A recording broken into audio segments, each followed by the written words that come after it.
vous le disais ce matin, donc après le temps un peu plus, on va dire, théorique et formel de nos deux sociologues de début de matinée, la présentation ensuite par une info d'un certain nombre de dispositifs, on arrive maintenant sur le terrain plus clinique et institutionnel avec deux interventions qui vont se suivre. Comme je le disais, deux services, deux associations assez novatrices dans le champ de la création de dispositifs, et notamment d'habitat, et qui ont su à la fois tordre le cadre un peu réglementaire pour créer ces services, tout en respectant l'accompagnement et le faire ensemble avec les personnes. Dans un premier temps, l'équipe du dispositif Côté Court de l'association Vivre et Devenir du Havre.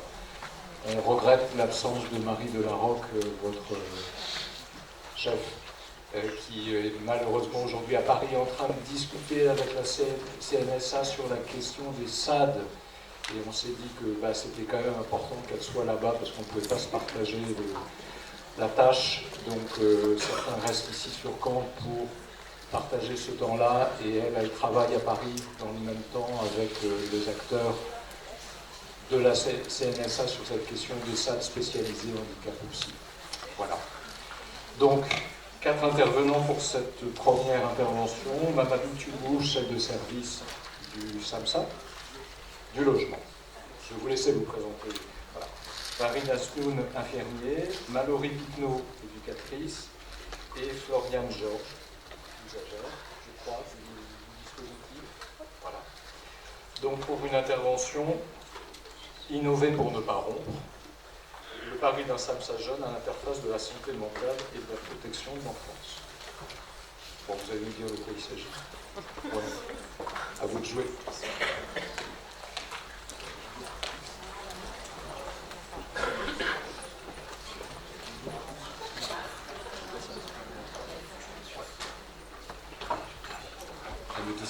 Bonjour à tous. Déjà, dans un premier temps, merci à Normandie pour l'invitation cet après-midi. Comme vous avez compris, on a la lourde responsabilité de représenter Marie Delarocque, donc on espère que ça va le faire. Donc, moi, je me présente, Tubou Mamadou, je suis chef de service logement inclusif sur le dispositif Habitat Côté Court. J'avais une double casquette il y a quelques mois, parce que, effectivement, par rapport au service d'accompagnement spécifique qu'on va vous présenter, j'étais au démarrage du projet. Donc c'est le SAMSA Psy Transition Jeune 17-25 ans. On va vous présenter après. L'idée c'est aujourd'hui, c'est de vous faire en fait de partager avec vous un retour d'expérience sur cette expérimentation du SAMSA Psy Transition Jeune. Ce qu'on proposait, c'est une approche en 3 temps. La première temps, c'est peut-être vous apporter en fait des éléments, un cadre de référence sur la genèse de ce SAMSA Psy Transition. Ensuite, c'est de pouvoir vous proposer aussi des témoignages d'expérience, des retours de terrain, parce que qui est plus à même de témoigner de cet accompagnement, de ce dispositif, que les professionnels et les personnes accompagnées. Et d'ailleurs, moi, je tiens à remercier Floriane aujourd'hui qui est présente parmi nous, parce que c'est pas facile. Moi, je lui accorde quand même cette mention spéciale et je tiens à lui accorder tous mes remerciements de présenter avec nous aujourd'hui pour cette expérience. Alors, le SAMSA Psy Transition Jeune, moi ce que je voulais dans un premier temps, c'est apporter des éléments de cadrage sur la question de la double vulnérabilité à ce handicap, parce que c'est aussi d'évoquer avec vous dans quel contexte en fait le SAMSA Psy Transition il s'inscrit.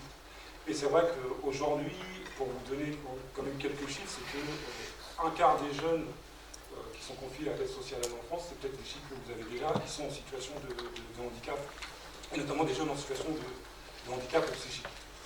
Il y a d'autres chiffres qui sont aussi quand même assez importants, c'est qu'un quart des personnes qui vivent à la rue ont connu un parcours en protection de l'enfance. C'est pas rien, parce qu'on verra que par rapport à ces jeunes qui sortent de l'aide sociale à l'enfance, des fois il y a certains éléments qui peuvent générer une forme de précarité résidentielle. Ce qu'on voulait dire aussi au niveau du contexte général, c'est que c'est des jeunes en situation de double vulnérabilité, qui subissent parfois des parcours quand même assez chaotiques et erratiques pour la plupart. On a tous conscience aujourd'hui que le passage à la majorité, c'est anxiogène pour beaucoup de jeunes de l'aide sociale à l'enfance au vu de l'âge couperet, et que ça génère quand même une pression à la sortie qui est très importante, et que la préparation à l'autonomie et les troubles psychiques, ça peut conduire à des ruptures d'accompagnement à l'âge de 18 ans.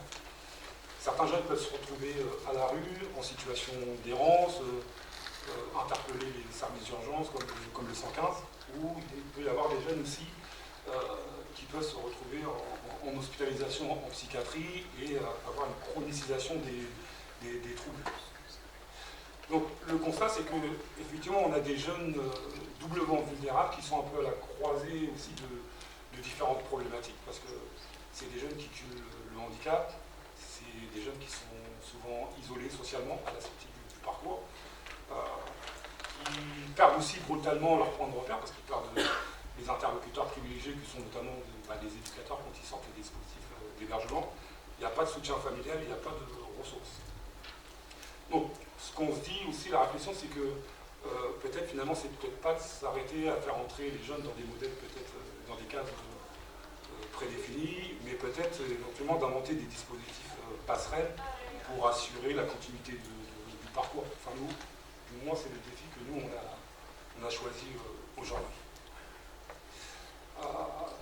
Au niveau de la vulnérabilité des jeunes par rapport à la problématique de santé mentale, c'est que effectivement, ça appelle un certain nombre de réponses un peu plus innovantes, peut-être un peu plus coordonnées aussi, et pas toujours institutionnelles. Aujourd'hui, les recommandations de l'auto-autorisation, de la Haute Autorité de Santé, elles sont aujourd'hui, c'est d'anticiper un peu les démarches en amont. On va y revenir après, pourquoi nous, on intervient à l'âge de 17 ans, et c'est notamment sur l'ouverture des droits à MDPH, sur la question des ressources au niveau de la hache, et peut-être une mesure de protection si elle s'impose, parce qu'elle n'est pas forcément systématique, mais au moins ça permet quand même d'avoir un filet de sécurité pour ces jeunes à la sortie de l'aide sociale à l'enfance. SAMSA, Psy Transition Jeune, le constat c'est que le dispositif Habitat Côté Court, il a répondu à un appel à manifestation d'intérêt de l'ARS pour les populations, pour les publics vulnérables, c'était en 2024, et donc c'est la création de ce SAMSA Psy Transition avait émergé à l'issue de cette réflexion, de ces différents constats. Donc on a obtenu dans un premier temps 6 places. Puis on est arrivé progressivement à 10. Je reviens quand même sur la définition du SAMSA, parce qu'on en a quand même échangé ce matin. Donc le SAMSA, c'est un service d'accompagnement médico-social pour des personnes en situation de handicap. Nous, on est plutôt sur un SAMSA Psy. Au niveau des niveaux des missions des SAMSA, il y a un niveau qui est sur le service d'accompagnement, qui vise l'autonomisation de la personne et la réalisation de son projet de vie et son projet de soins, et qui appartient à la personne. Et on est aussi sur un service de coordination avec le soutien d'une équipe pluridisciplinaire, éducateurs spécialisés, conseillers en économie sociale et familiale, des infirmiers psy, des aides-soignants, avec toujours cet objectif de travailler l'inclusion sociale et la réalisation du projet de vie de la personne dans son environnement de proximité. Je reprends quand même un peu sur la naissance de ce SAMSA Psy, parce que c'est vrai que Psy Transition. À l'origine, le dispositif Habitat Côté Court, donc nous on est une plateforme de services d'accompagnement inclusif, et on a un SAMSA Psy classique, donc qu'on a voulu en fait décloisonner en deux.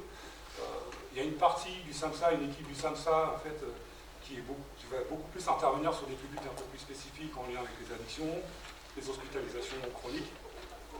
Et on a fait le choix effectivement de développer en fait un SAMSA Psy jeune 17-25 ans pour des jeunes sortant de l'aide sociale à l'enfance, mais pas que. Parce que dans le cadre de la transition, on peut avoir aussi des jeunes qui sont hospitalisés, on peut avoir des jeunes qui sont au domicile parental, mais avec des troubles psychiques. Donc c'est vrai que dans la spécificité de ce SAMSA, il y a des places qui seront fléchées pour des jeunes de l'aide sociale à l'enfance, mais c'est important de savoir que dans cette transition, il y a beaucoup de jeunes qui sont concernés par des problématiques de santé mentale.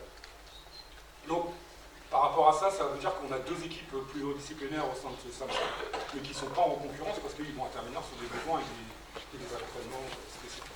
Avec la même identité, hein. C'est-à-dire que nous, sur le SAMSA Jeune, c'est deux éducateurs spécialisés, c'est deux infirmiers de psy, c'est une CESF et c'est une aide-soignante. Donc j'ai dit le SAMSA Psy Transition, nous c'est un accompagnement de jeunes adultes souffrant de troubles psychiques, avec un accompagnement spécifique. La particularité de ce SAMSA, c'est que on souhaite qu'il soit adossé à un projet de service logement inclusif. Je voulais rebondir quand même sur la question de la transition.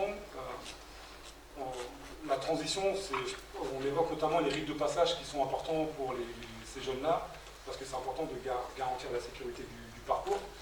Aussi, c'est la transition des soins.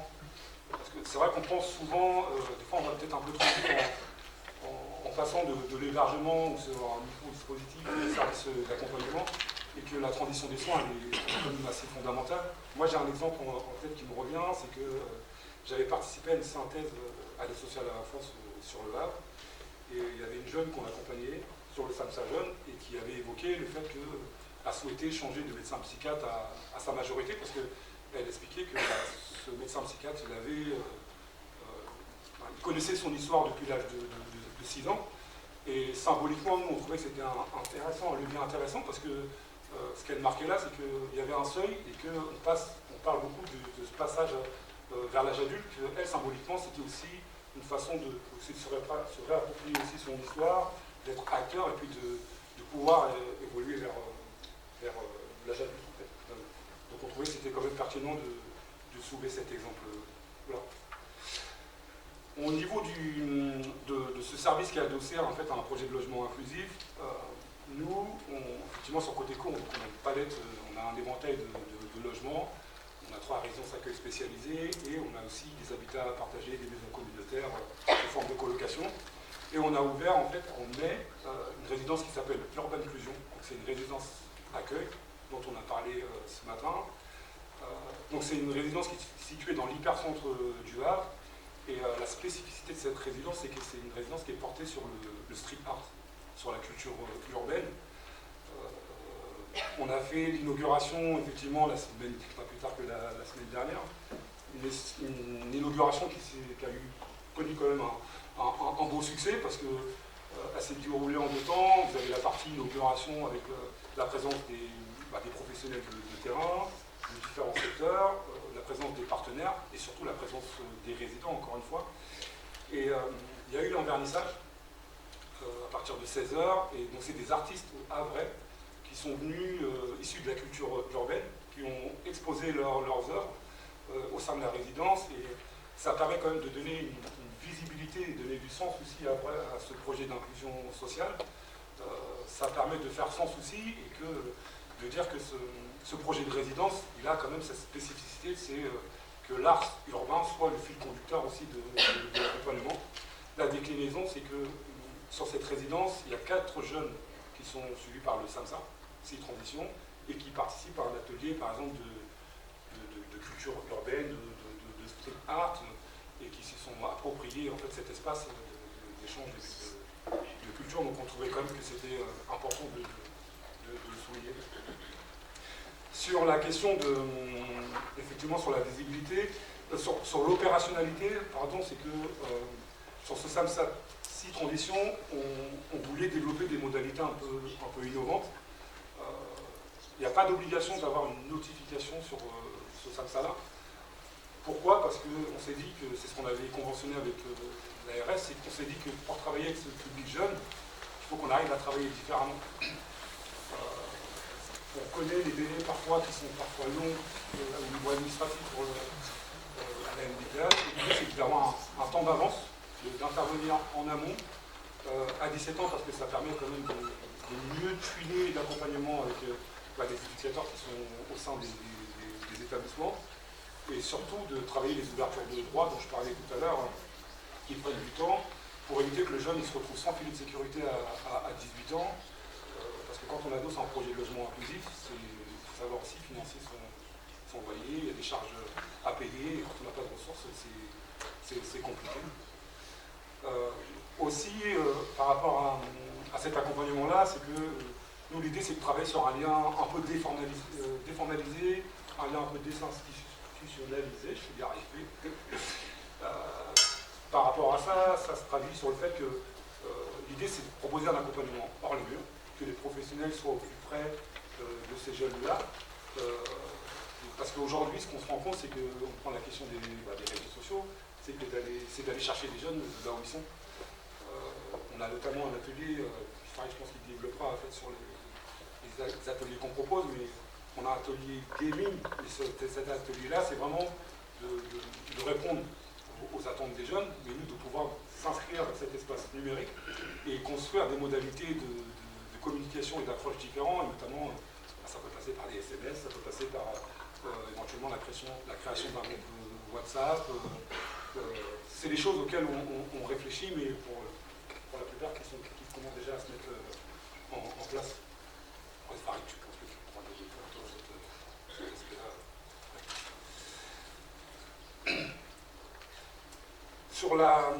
Sur la question, effectivement, sur notre intervention de ce SAMSA, c'est on privilégie l'aller vers comme beaucoup de SAMSA, parce que ça permet quand même de répondre au plus près des besoins, d'être dans un accompagnement de proximité, et encore une fois, pour des jeunes pour qui ils n'ont pas toujours connaissance des dispositifs de droit commun, pour qui le non-recours c'est parfois difficile, donc c'est de travailler sur une approche un peu différente. Sur la réussite du projet, nous ce qu'on pense, et quand on en a évoqué, enfin, on en a parlé ce matin, c'est beaucoup de travailler dans la transversalité. Parce que je pense que pour que le projet d'un jeune puisse bien s'articuler et bien se fonctionner, c'est de travailler avec les différents services d'accompagnement. Il y a le SAMSA, mais il n'y a pas que le SAMSA, il y a les services d'aide à domicile. Il y a aussi tous les professionnels du service logement, parce que sur les résidences accueil, il y a des professionnels qui sont présents au quotidien pour pouvoir accompagner ces jeunes. Ça veut dire c'est de renforcer quand même la proximité par des temps de coordination. Ça peut passer par la présence des membres du SAMSA sur les réunions citoyennes qui se déroulent en fait, sur la résidence accueil. Ça crée du lien et ça donne des points de repère en fait, aux jeunes qu'on accompagne aussi. Je prends l'exemple ici parce que ça nécessite de travailler avec les partenaires extérieurs. On a signé une convention avec un établissement de l'aide sociale à l'enfance pour favoriser l'interconnaissance, pour développer la culturation et surtout, nous les professionnels qui sont sur le service logement, ce n'est pas des éducateurs spécialisés, ils ne sont pas toujours sensibilisés à la question du trouble de l'attachement. C'est comment on peut co-construire ensemble à travers des groupes d'échange de pratiques ou des journées d'immersion croisées sur ces questions de troubles de l'attachement, mais aussi inversement, parce que l'aller vers, il va vers les jeunes, mais c'est d'aller vers les partenaires, c'est de présenter l'essence de ce SAMSA, et c'est aussi d'évoquer que nous, on propose aussi des formations PSSM jeunes, parce que les éducateurs aussi, certains, ils estiment que la question des troubles psychiques, c'est pas toujours une approche qui est facile, et les formations PSSM, ça peut permettre quand même de lutter contre les formes de stigmatisation, mais c'est surtout d'avoir une approche peut-être un peu plus globale aussi sur la question des troubles psychiques. Sur les étayages, on propose aussi des espaces de consultation familiale, parce que ces jeunes-là, quand ils sortent du dispositif, ils ont parfois le souhait de vouloir retrouver aussi, vérifier un peu la place qu'ils ont au domicile parental. Donc là, c'est en construction, c'est l'idée, c'est de proposer des consultations de thérapie familiale pour travailler les relations intrafamiliales. Au niveau des chiffres, sur le bilan intermédiaire, donc nous, c'est un dispositif expérimental qui a émergé en septembre 2024. En mai 2025, on a pu constater que la demande elle est vraiment croissante sur ce nouveau dispositif, avec une quinzaine de jeunes en liste d'attente. Il y a eu à peu près une moyenne de 4 sorties. C'est une file active. On accompagne 21 jeunes avec une file active de 27, dont 10 places qui sont fléchées pour des jeunes qui sortent de l'aide sociale à l'enfance. Et sur une sortie, c'est peut-être de voir un peu quels sont les glissements qui sont possibles quand les objectifs au niveau du SAMSA sont atteints. Dernièrement, on a fait une synthèse d'un jeune, et, pour qui le SAMSA, voilà, il avait atteint ses objectifs. Le jeune il souhaitait évoluer vers un projet de logement de droit commun. Et on a proposé de mettre en place une mesure d'accompagnement social liée au logement. Parce que l'idée, c'était quand même de pouvoir glisser vers un accompagnement un peu plus souple, et que le SAMSA, il était là au démarrage, mais le SAMSA, il n'a pas besoin d'être présent tout le temps, à chaque instant, et c'est d'être présent sur une période donnée, d'être une béquille à un moment donné, et de pouvoir glisser sur un accompagnement social s'il y a besoin, ou de basculer dans un service d'aide à domicile pour faciliter le maintien à domicile. 17-25, on a parlé de l'amont, quid des 25 ans, qu'est-ce qu'on fait parce que c'est vrai que c'est une question qui n'est pas toujours évidente à répondre, parce que la durée moyenne de l'accompagnement, on ne peut pas toujours la quantifier. On se dit qu'il faut prendre la temporalité quand même psychique du jeune, son temps social. Donc ce qu'on se dit, ce qu'on propose, c'est peut-être d'évaluer les situations au cas par cas. Est-ce que le jeune, à l'issue de 25 ans, il a encore besoin d'être accompagné par le SAMSA adulte, parce qu'il peut basculer sur le SAMSA adulte. Est-ce que le jeune il a besoin de sortir de la file active, parce que au niveau du projet, c'est cohérent. Mais c'est pas de s'enfermer dans une vision linéaire et de se dire que une situation ne fait pas d'autre, parce que chaque jeune a son histoire et qui lui appartient. Donc, une fois qu'on a dit ça, je vais laisser la parole à mon collègue, M. Asmoun, pour aller sur un aspect un peu plus opérationnel et pratico-pratique de l'accompagnement. Bonjour à tous. Donc, pour faire une présentation rapide du SAMSA jeune, du SAMSA psy transition jeune. En vrai, on dit SAMSA jeune, donc comme l'a dit M. Choubou, on est deux infirmiers, donc une vraie ISP, moi je suis IDE avec un long parcours en psy, deux éducateurs spécialisés et une aide-soignante qui vient faire une reconversion en diététicien. Voilà, donc la file active dont on parlait, on accompagne 26 jeunes. Et en fait, donc 13 ont eu un parcours ASE. Donc la moitié des gens qu'on accompagne sont passés par des structures de l'aide sociale en France. Ce qu'on fait pratiquement, notre tâche principale, c'est l'accompagnement dans l'appropriation du parcours de vie. Et en ce qui concerne nous, infirmiers de soins, c'est quelque chose qu'on met en place, qu'on accompagne.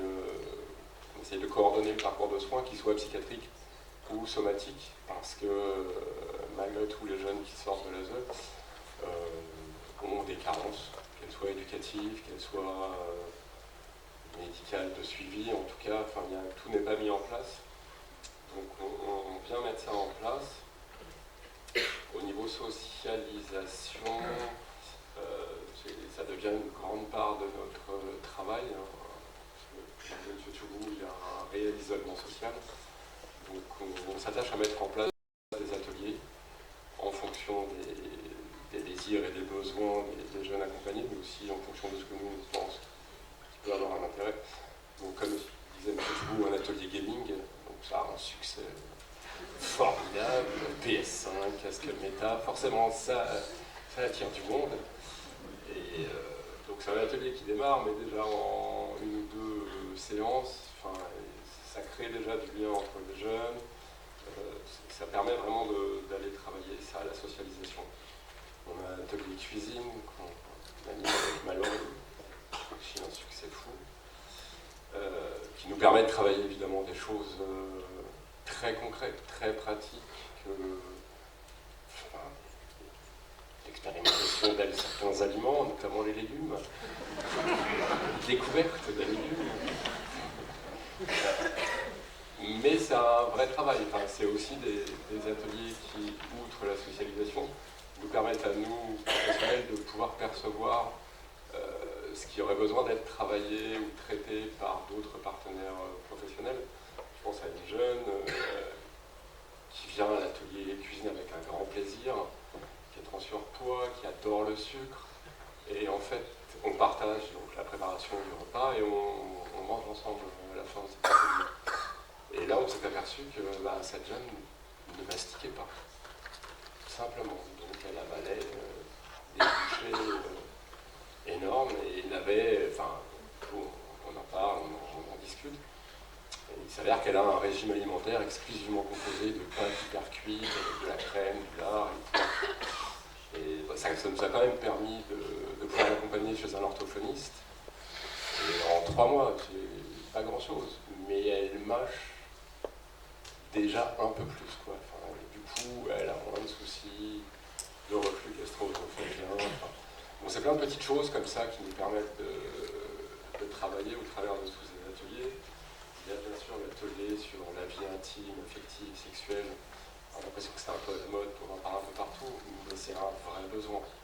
Enfin, l'atelier est proposé, et donc c'est parlé entre les jeunes, c'est les jeunes qui viennent demander s'ils peuvent s'inscrire dans cet atelier. Il y a aussi au niveau éducatif, à la santé sexuelle, aux pratiques, à la réduction des risques, à la prévention. Il y a beaucoup de choses à faire, et ça nous permet de le faire. Au niveau inclusion, comme disait M. Tubou, on essaye aussi d'aller en fait... on a fait beaucoup d'ateliers entre les jeunes qui sont pris en charge et accompagnés par le SAMSA, mais on essaye aussi d'inclure vraiment le jeune dans la vie ordinaire, lambda, au travers de l'accompagnement. Enfin, il y en a un par exemple qui est très doué pour le théâtre, alors se mettre en représentation, et qu'on a pu accompagner sur un cours de théâtre lambda en ville. Il a réussi à séduire la prof de théâtre.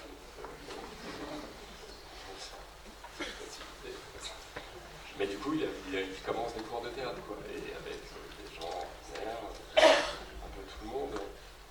On a amené plusieurs jeunes aussi. À travers ça, on travaille plusieurs choses. Mais une association qui s'appelle La Roue Libre au Havre. Donc il suffit de cotiser en tant qu'association, et ça ouvre la porte aux jeunes. Mais de réparation, d'auto-réparation de cycles, de vélo, trottinette, donc moyens de transport qui sont très à la mode chez les jeunes. Et ça leur permet de faire aussi, d'apprendre à faire, et d'être avec des gens qui les encadrent, où on n'est pas là pour parler de handicap psychique ou de troubles. On est là dans la vie réelle pour réparer son vélo, et ça permet de créer du lien. Et du coup, ça se parle, et les jeunes, ils vont tout seuls maintenant. On n'a plus besoin d'accompagnement pour aller à la roue libre. La différence par rapport à... On a un petit fil conducteur quand même, pour vous présenter tout ça. La différence avec un travail en établissement, que ce soit l'hôpital psy, ce que disait M. Tubou, on s'accorde, on va au rythme du jeune. Alors, bien sûr, on est là aussi pour apporter un peu de stimulation et de motivation, mais Floriane pourra vous en parler après. On ne va pas pousser plus et forcer. On tient compte de ce que la personne veut faire, de ce qu'elle décide. On lui demande, on insiste, on a une espèce de gimmick en ce moment, c'est que nous ne sommes que des outils, et que c'est à vous de vous servir de nous pour ce que vous voulez faire, pour ce vers quoi vous voulez aller. Si, ça fonctionne, je vous assure. Ce qu'on essaye de faire, ce qu'on essaye de faire auprès des jeunes, c'est parce qu'on est quand même un SAMSA psy, c'est quand même de parler de troubles psy, de ne pas être dans la dénégation, de travailler avec ce trouble, de travailler avec l'acceptation là où la personne en est de ce trouble. Parfois, il n'y a pas d'acceptation, je ne suis pas malade, évidemment, tout le monde sait ça, mais ça ne nous empêche pas de continuer à être là. Et je pense que c'est ce qui fait que les jeunes adhèrent. On n'a pas eu de sortie sèche du dispositif, du service du SAMSA. Et même si le traitement n'est pas toujours pris, même si, on insiste, on en parle, on réexplique l'intérêt du traitement, on explique, oui, effectivement, les effets secondaires qui peuvent être handicapants, mais petit à petit, le lien se crée et on réussit à accompagner vers... on va aussi aux entretiens psychiatres avec les psychiatres, parce que c'est pas forcément évident pour un jeune qui a toujours été à l'ASE, qui a eu des troubles du comportement, qui a été traité agressologiquement pour éviter que les éduques se prennent des coups, ce qu'on peut entendre, mais à la sortie d'un établissement, un petit foyer où on se retrouve en appartement, il n'y a plus ces confrontations avec un cadre hyper rigide. On se retrouve quand même avec des jeunes qui ont des traitements hyper lourds, sans que nous, on puisse percevoir un trouble délirant, enfin, à la base de l'indication de ce traitement. Donc on commence à bien travailler avec les praticiens du centre Pierre Janet et à essayer d'aller vers des modifications de traitement, un allègement, quelque chose de plus adapté. Donc c'est un travail de nouvelle, on s'inscrit vraiment dans la durée et ça commence vraiment à porter ses fruits. Il y a plusieurs praticiens qui souhaitent que les jeunes de leur file active soient aussi accompagnés par le SEMSA. Ce que disait M. Toubeau, oui, on commence vraiment à avoir des jeunes de 17 ans et ça devient, comparé à l'entrée, à la création du service il y a un peu plus d'un an, les jeunes qui nous sont présentés aujourd'hui pour un accompagnement, le travail se fait réellement en amont de la sortie du foyer. On peut mettre en place avec l'équipe qui est autour du jeune au foyer toutes les demandes d'aide sociale, que ce soit la hache. Tous ne sont pas logés au sein du dispositif, comme disait M. Touroub. Floriane vit dans un appartement de droit commun qu'elle a trouvé toute seule. Voilà.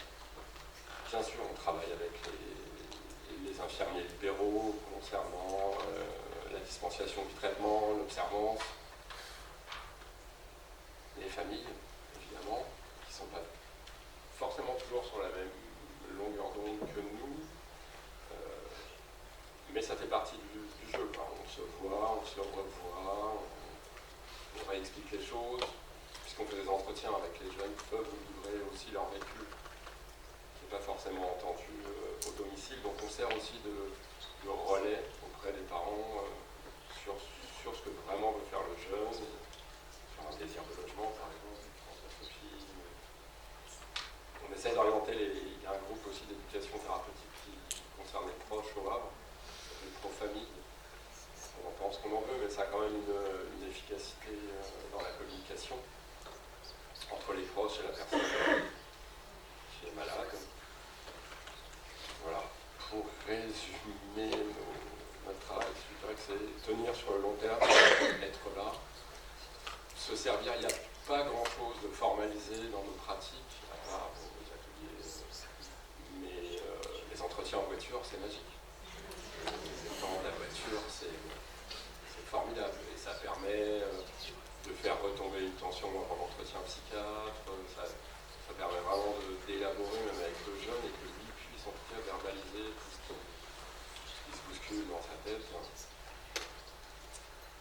Évidemment, il y a des fois comment est-ce qu'on travaille le lien, comment est-ce qu'on crée le lien. On va dire de façon assez naturelle, quand on a une équipe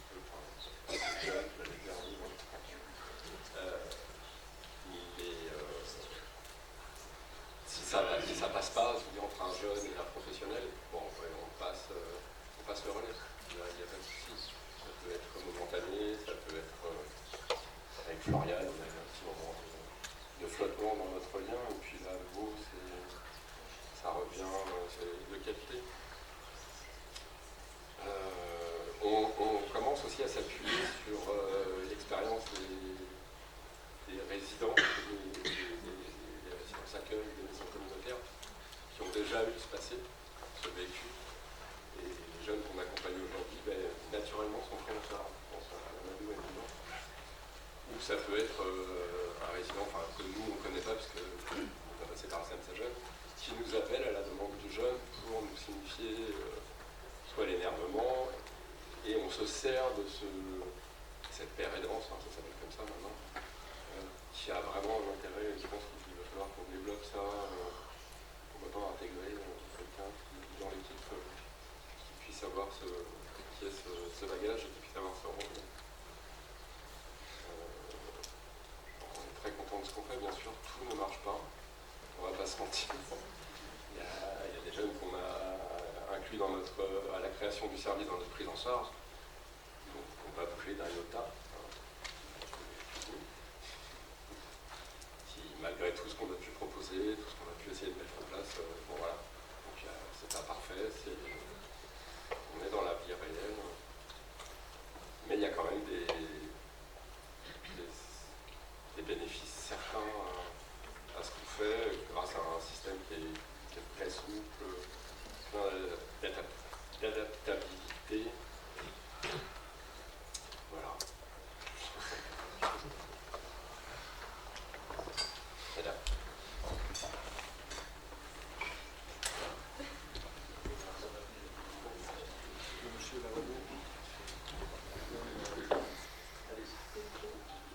Bonjour à tous. Je suis Picono Mallory, éducatrice spécialisée du SAMSA Jeune. Et nous sommes avec Floriane Georges, qui est présente pour vous témoigner de son parcours d'accompagnement avec le SAMSA. Et on a décidé de le faire ensemble sous la forme d'une interview. Bonjour Floriane. Bonjour. Pouvez-vous vous présenter en quelques mots et le centre d'intérêt? Oui, je m'appelle Floriane Georges, j'ai 21 ans, je suis née en Bolivie et j'habite au Havre. J'ai pas vraiment de centre d'intérêt fixe car ça dépend de mes périodes. En ce moment, mes centres d'intérêt sont portés sur la manucure, les activités physiques et la lecture. Depuis combien de temps êtes-vous accompagné par le SAMSA? Ça fait 1 an que je fais partie du SAMSA. Et du coup, il y a 1 an, comment avez-vous entendu parler de ce dispositif? Je faisais partie d'une autre association pour jeunes majeurs et comme j'ai quitté cette association pour ne pas me couper le suivi que j'avais avant, mes anciens éducateurs m'ont parlé du SAMSA et mon suivi a donc été relayé. Donc vous étiez dans une association pour jeunes majeurs et du coup, à travers ces différentes structures auparavant par lesquelles vous avez été accompagné, quelle est la différence avec le SAMSA?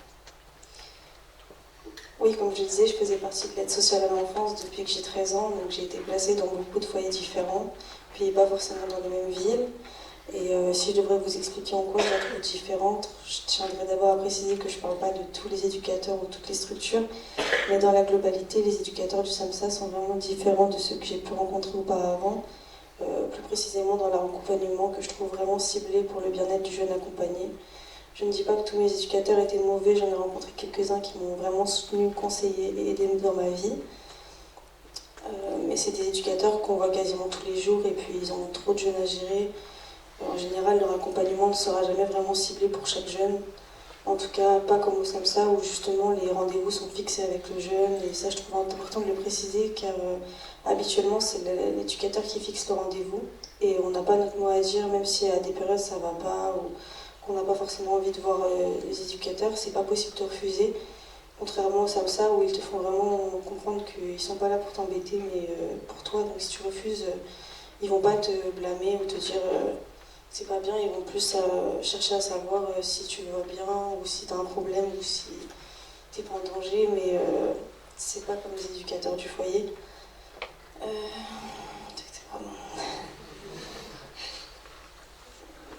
Voilà, donc en gros, même si lors des rendez-vous, si jamais un éducateur est vient, qu'on a besoin de parler ou même d'aller boire un café si on veut sortir, c'est possible. Et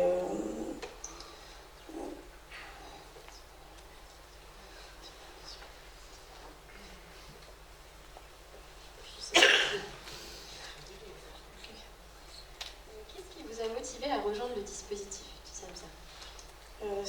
Comme j'ai dit, ce sont mes anciens éducateurs qui m'ont vraiment conseillé de continuer mon suivi avec eux, car comme j'allais bientôt partir, ils redoutaient que je me retrouve toute seule, et comme j'ai souvent des périodes où ça va pas trop, c'est pour ces moments-là que si j'ai besoin d'aide, je sache qui appeler, mais c'est bien de les voir quand ça va pas, mais j'apprécie autant de faire des activités avec eux, ou même les voir quand ça va.